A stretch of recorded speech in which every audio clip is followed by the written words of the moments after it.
ഞാൻ സെൻസസ് എടുക്കാൻ വേണ്ടി വന്നതാണ്, ജാതി സെൻസസ്. ആ അറിയാം. എനിക്കിവിടെ ടിവിയും ഫ്രിഡ്ജും വാഷിംഗ് മെഷീനും അവനും പിന്നെ പട്ടുസാരിയും ഒക്കെ ഉണ്ട് സാറേ. അപ്പുറത്തെ വീട്ടിൽ അവളില്ലേ, അവൾക്ക് ഇതൊന്നുമില്ല, എല്ലാം വെറുതെ പറയണതാ. ഇതൊക്കെ എന്തിനാ നിങ്ങൾ ആദ്യം പറഞ്ഞത്? ചോദിക്കുമ്പോ പറഞ്ഞാൽ മതിയല്ലോ. ഭർത്താവ് എവിടെയാണ്? അകത്താ സാറേ. ഭർത്താവ് അകത്തിരിക്കുകയാണോ? പുറത്തേക്ക് വിളിക്ക്. അയ്യോ ആകത്തല്ല, ജയിലില്ല. അയ്യോ പാവായിരുന്നു, രണ്ടുപേരെ കൊന്നു, അത്രേ ഉള്ളൂ. ഇപ്പൊ 7 വർഷമായി അവിടെയാ. അതെയോ? ഈ വീട്ടില് നിങ്ങൾ ഒറ്റയ്ക്കാ താമസം?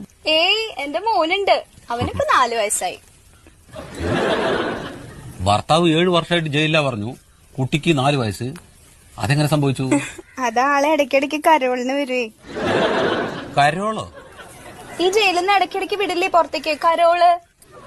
പരോള്? ആ ചില സ്ഥലത്ത് അങ്ങനെയും പറയും. ശരി, പേര്? വത്സല. ഭർത്താവ്